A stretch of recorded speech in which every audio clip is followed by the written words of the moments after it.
us guys. Like sometimes he looks like he's the best quarterback in the league, and then there's times you're just like, what the hell is he doing? Right. Good afternoon, everyone. Rich Swerbinsky with the Mortgage Collaborative here once again with the Last Week in Mortgage Today, our weekly walk through all the latest news and happenings in the mortgage industry. Each week, I select one of our lender members to be my co-host, and back in the co-pilot seat for, God, this has got to be like the fifth or sixth time, CEO of Eustace Mortgage, TMC board member, longtime TMC believer and member, Kate deKay. Kate, great to see you. Hey, Rich, thanks for having me. And if you couldn't tell by our opening show banter, Kate in the city of New Orleans and a huge Saints fan, just getting caught up on the off-season trials and tribs of the Saints. But Kate, maybe just a little background on Eustace for our listeners and a little mini profile of the company before we get into it. Sure, I'd love to. So here we are, and we have been in business for over 65 years. So I always like to lead there as an independent mortgage banker. That's something I'm really proud of. We have most of our footprint here in Texas and Louisiana, headquartered out of New Orleans, Louisiana, the home of our lovely Saints. And we've been steadily growing year over year. So we're licensed in almost 20 states now, brick and mortar, and a little bit less than half of those, and just continuing on our growth path. I laugh at our goals because they've been to stay flat, which we've been successful in doing since 2020. And I think that was a big accomplishment for us, and we did that through growth. So we're primarily retail, shop, and tiny bit of wholesale, for a little bit of background about kind of what we're really good at, and that's retail. And you had the Final Four there. That's right. This past weekend. We Great did, yeah. game last night. Great Yeah. Final Four games and a lot of shots at Bourbon Street. I saw Cafe Demond, some shots at that establishment and people chomping on beignets. It's definitely nice to have some tourism back in the city. I've been seeing people walking around. You can tell they're here for the game, so it's been nice.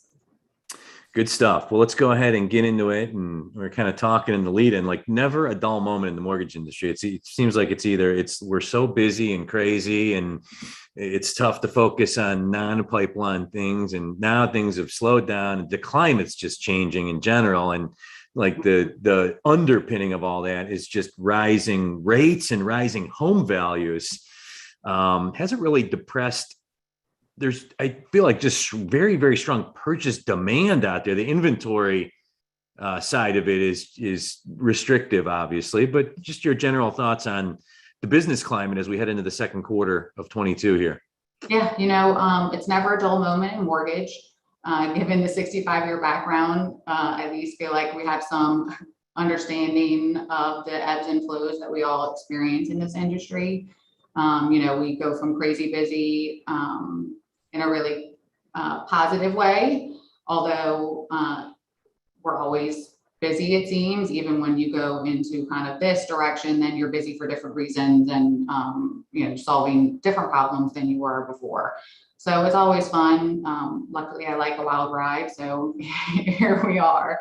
But with mortgage rates, it's a lot of what everyone was expecting. I think the speed for which they've risen is a little bit less what people were expecting. And I think it's a combination of just the speed in which rates are increasing and all of the other factors that we have coming into play with inflation, invasion in Ukraine, et cetera, that just make this market really unpredictable. Yeah, it's, you already got the inventory headwinds and, the rates, to your point, rising just quicker than we thought. Every year, it seems like the economists predict a slow ascent of the 30-year fixed rate into something in the mid to the high fours. We kind of got that very quickly here in Q1, and further pinch on just affordability. When you couple that with home values that are going up. I mean, the markets you're in Texas and Louisiana, I would imagine same thing. Probably not a lot of homes under 300,000-400,000 that are out there to be bought. For sure. Affordability is a whole nother conversation, which I know we've had numerous times in these chats before. You throw in what we're seeing with inventory right now and just the lack of, and you really kind of throw a lot of those particular programs out of the window, because unfortunately sellers aren't even willing to accept them. To purchase a home, you have to throw everything at the seller as far as what your offer looks like, and that more government loan products, I feel like is also suffering. And with inventory, we saw such a glutton of inventory pre-boom, and then everything kind of just went flat, and now builders just can't keep up the pace. And even though it's certainly gotten to the point that they realize, okay, the demand is there. So, 2020 builders see the demand, but now everybody's just still trying to catch up. And that's just the common thread I hear from all over, internally and external, is people, the buyers are there. We have pre-approvals out the wazoo, but there's no inventory to even purchase. So yeah, it'll be interesting to see how it all plays out. And of note, over the course of the last week, the Dallas Federal Reserve made some big headlines in our industry when they came out and suggested that the word that terrifies everybody or associated with real estate, bubble, a bubble could be brewing, citing that just signs that home prices are, quote unquote, becoming unhinged from fundamentals, like they did in the bubble that preceded the '08 crash. They then went on to say that they were not fearful that we would have a repeat of all the really collateral damage that we saw in '07 and '08 due to stronger fundamentals in other areas. But also going on to say that our evidence points to abnormal U.S. housing market behavior for the first time since the boom of the early 2000s, citing data that they use to measure what they call exuberance on property markets. So got a lot of people talking for sure. And, at this point, I've been talking about this for a long time. It's starting to worry me because I don't see anything that is going to, I think that the pandemic created housing demand. I think it just boosted housing demand nationally, just kind of organically, like the home and where people live, because they spent a lot of time in it, and more people are now working from home. So it just boosted this demand. And then we already had inventory and supply issues. And so we keep, getting all these reports about, there's no supply, and prices keep going up, rates are up, but people still keep buying the houses that are out there. I'm a little worried that if this keeps happening, something's got to give, right? I'm still going to stick with just your early assumptions, which is I'm still on the train of it's home price growth, but I don't see the bubble. Now, I suppose if we continue to see just what we're seeing right now, if this extends for a year, 2 years, which we're going to at least be in this for a little bit longer. So I can certainly see a bubble if we are increasing that much, double digits over the next 2 years. But I have to still believe it's just price growth and that we're not in a bubble, because number one, we don't have the inventory. So if people are still going to be around to purchase, which we know they will, because that demographic and age range that are out purchasing now, and that MBA projected is the reason why they've increased kind of their purchase percentage and their purchase business over 2022. We know that group of folks still exist. We know they are still going to need houses. We know that inventory is a struggle. But I don't see that we get into a bubble unless things just completely take a turn. We don't have the crazy products. So I think we're just at a really unhealthy stage of inventory, which is causing the bidding wars. Hopefully we'll see some relief there soon, and we just won't create too much price growth based off of those bidding wars. And, appraisals will certainly keep that in check to an extent. Yeah, and the word, many great points there. And the word bubble is synonymized with what happened in '07 and '08, where we had things way crazier than anything going on right now that led to a really massive correction. People that put little to no money down and saw the value of their home plummet, really becoming prisoners in their own homes, and negative equity, and really a lot of people just walking away from homes that they owed far more on than they were worth. Different dynamics now. People have lots of equity. Home prices have been going up very aggressively. But I think to me, the most likely scenario is values keep going up for, we've been at this like 10 to 20% clip for a couple of years now, annualized. And then there's some sort of correction that's not catastrophic, but, catches maybe some people on the back end of that off guard. But going to be interesting to see how it all plays out.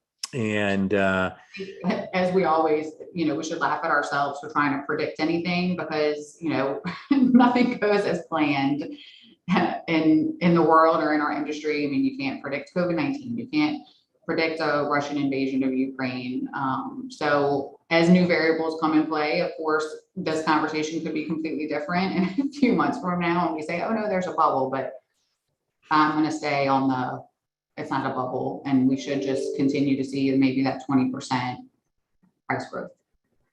Yeah, the only thing that you can predict in this industry is that whatever we predict is going to be wrong. It seems like that's my every year I do a little predictions column at the end of the year. I'm like, this year I'm just like, screw it. I'm making this thing completely satirical. At least it can make people laugh. And like, sadly though, some of the stuff in there that I meant to be satire, like some of that stuff may actually end up coming true. God help us all. So what else do we have in the news here, Kate? Interesting report that came out just a couple days ago. CoreLogic hosts to lots and lots of real estate data with some interesting trends just on national movement. It was really the most notable part of the report was less home buying, people under 30 because of the aforementioned affordability issues.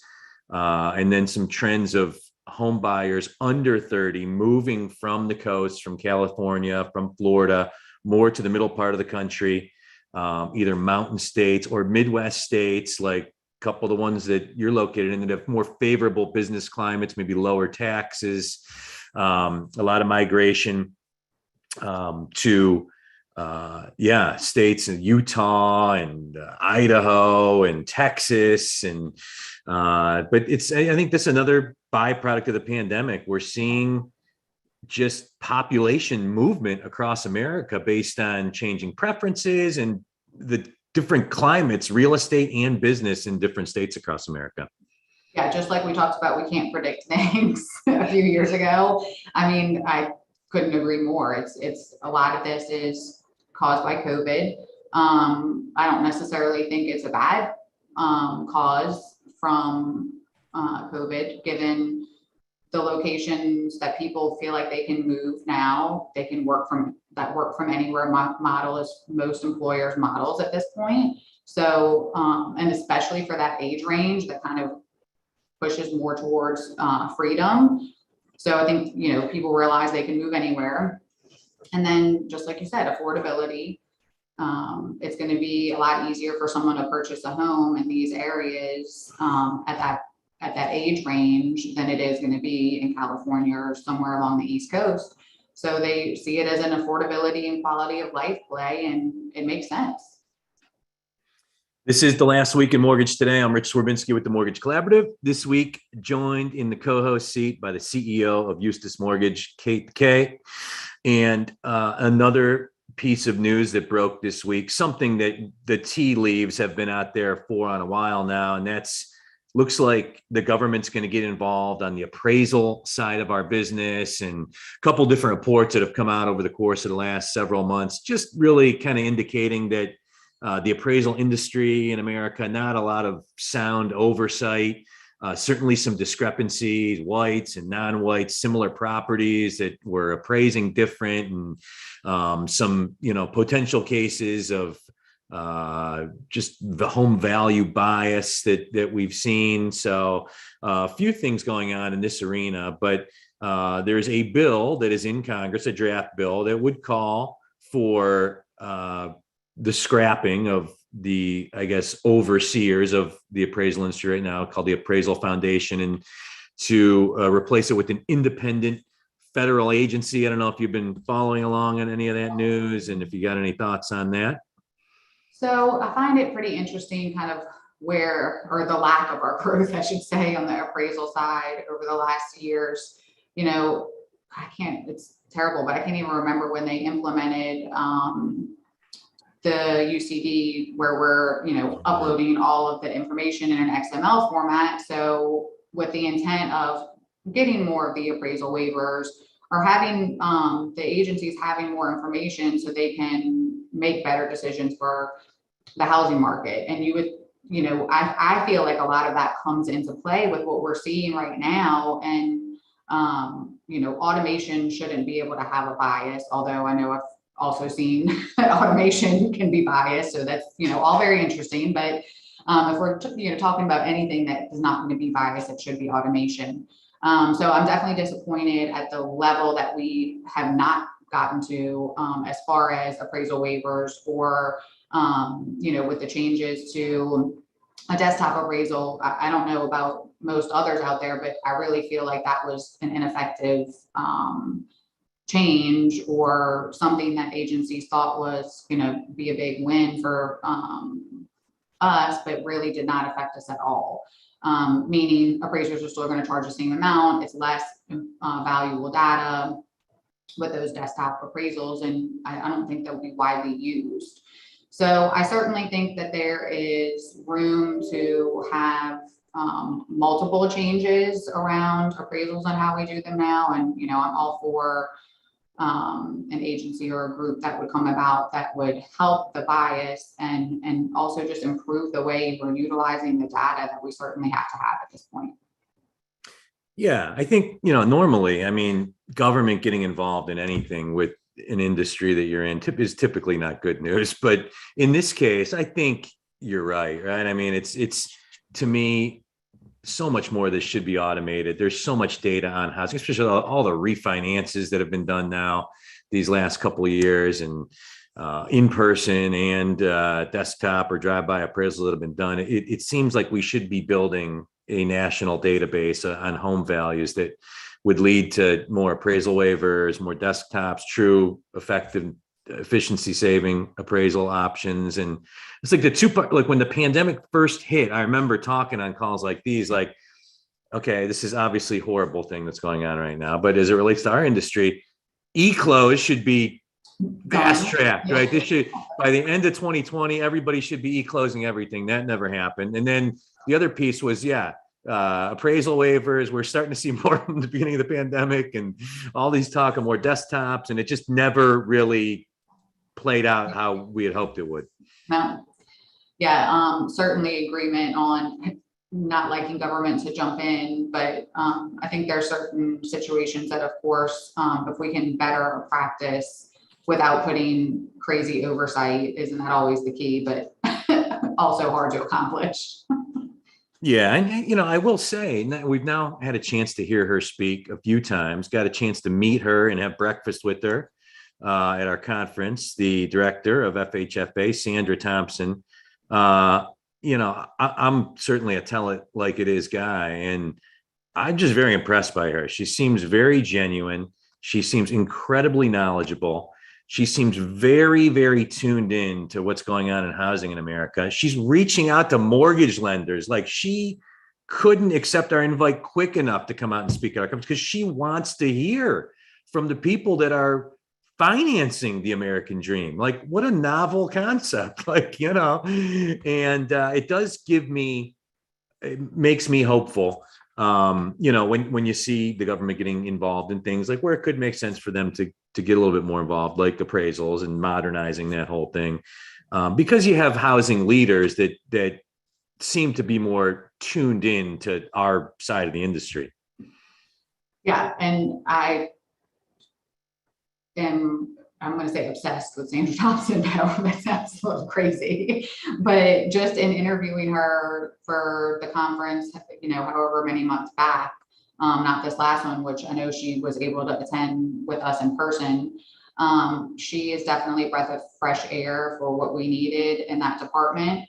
And I feel much more confident with her at the helm of what change may look like, that it will be, for the positive and not just to add layers to us, but to actually create the change that is typically what the person's intent is. It just doesn't come out that way.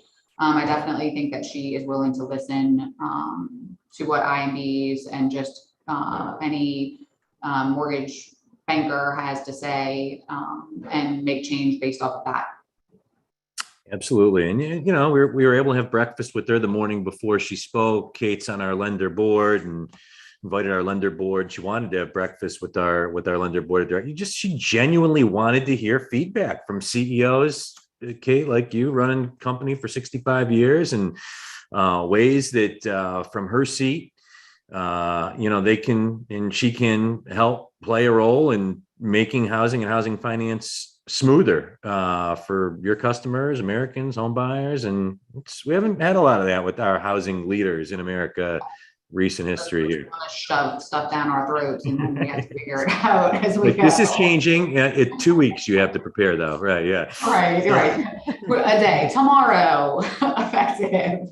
No, and I know one of the topics we were considering in this conversation was FHFA discussing the end of conservatorship again for GSEs.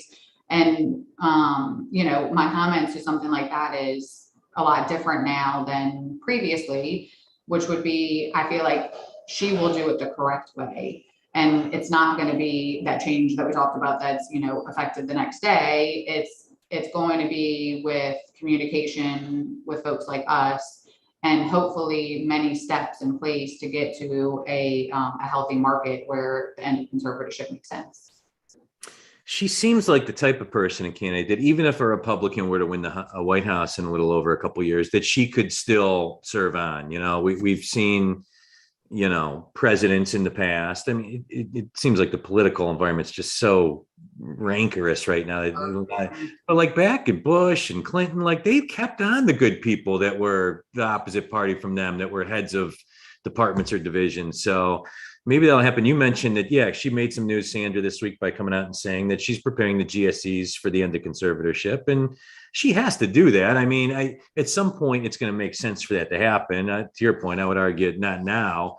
But that's the other thing I like about her is she's well bent. Like Calabria is just like, get the hell or high water, get the GSEs out from under government conservatorship, which would have been, I believe, a disaster.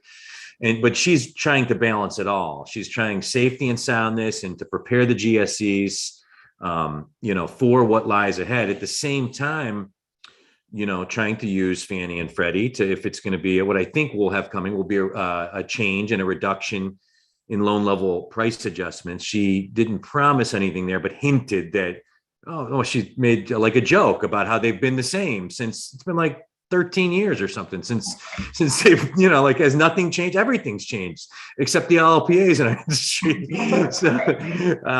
So it feels like something, and I feel like the whole cash out, the second home and the investment property pullbacks, that was a precursor to probably some reductions in the LLPAs, but it'll be interesting to see what happens. Government right now is potentially, a very big variable in our industry, not only with things that are already in the works, but if this home price, my fear is that the home price thing, if we get to June and home prices are still appreciating 20% annualized, we're looking at essentially 50% home appreciation in 3 years, that it becomes a Main Street issue, it becomes a voter issue, and it's going to cause all these politicians that have no clue what they're doing to, start talking about it and mucking build houses, or who knows? Yeah, I do feel it's unfortunate though, because we are to the point though, even I had a call with Freddie earlier, and it's a lot about affordability, but without any there is no ability to offer or have that be successful without inventory. Even in markets like New Orleans, where it's certainly available, it's just, we have to determine a way to be able to get there. And we're well behind in that category too. It is ironic. Like we at TMC, we have partnerships with Fannie and Freddie, and meet with them regularly, and their focus is like affordable lending and minorities and low to moderate income borrowers, but you just keep kind of coming like there's nothing for them to buy. There's no houses for them to buy. It feels like we're working backwards, and a lot of the good spirited things that Fannie and Freddie are looking to do, lower LLPAs or product, like, it would just further increase demand. When you kind of don't have any supply. But I don't, like, it's a tough, like, I don't know, there's no good quick easy answers for the how do you make more $100,000 to $250,000 homes available in America. Yeah, and here in New Orleans, our inventory is aged. So, if there were houses to go for sale, kind of that affordability needs to be tacked on with the renovation financing, which we have been lucky enough to work with Freddie and some local housing agencies to have a program that we can offer. But it's a complex program. So, it takes a lot of consumer and referral partner education that we certainly have to get better at before I think that could even go anywhere. Yeah, great point. And I think that's going to be a huge part of the market these next couple of years, just renovation and rehab loans for all the reasons you mentioned. So this is the last week in mortgage today. Rich Swerbinsky with the Mortgage Collaborative. I have a couple minutes left with the CEO of Eustace Mortgage, Kate deKay. Kate, it was great to see you at our conference a couple weeks ago. And I don't know, just I always like to pick your brain on just, your thoughts on just the general business, your conversations with people, anything you took out of it that surprised you or reinforced things you were thinking or doing. So it's funny, and I may have told you this story already, but we'll tell everybody else that's listening. So I unfortunately couldn't arrive until late, and I was walking in to lunch on Monday, and room full of people. Here I am thinking I know a ton of people in the Mortgage Collaborative, and it took me a minute to find a table of people that I knew. But even with that said, it still felt the same. Whereas, the rooms and the speakers and everybody's very engaging. Everybody keeps very open about their business practices and what they're doing. And so you still have that great vibe in all the various meetings. And of course, information flowing, which is the key to me for the Mortgage Collaborative. And this year, I was lucky to host judge the tech fund meeting, which I thought was another great way. Y'all do the lightning rounds and kind of other ways for the vendors to be able to show what they have going on. But these are much more up and coming vendors and partners. And I thought that was a great way for people that didn't get to sit in that meeting thinking, it was more of a tech judge. It was also a great way to see products that are kind of just starting out, be able to get in an early stage. Kind of a look behind the curtain, the vendors that are going to be calling on you 6 to 12 months from now. Right. Some emerging stuff. But no, I thought that was really cool. And that's going to be something we do just perpetually, the kind of tech startup showcase that we did that you were nice enough to judge for us. And I thought that was really well done. And it was a nice addition. So, but excellent. Well, Kate, always enjoy talking about the industry with you. I appreciate the many things you do to support TMC. And thanks for co-hosting with me this week. Thanks, Rich. It was good seeing you. Great seeing you. And to our attendees, thanks as always for spending 30 minutes with us. We're here every Tuesday at 2 p.m. Eastern with the Last Week in Mortgage Today.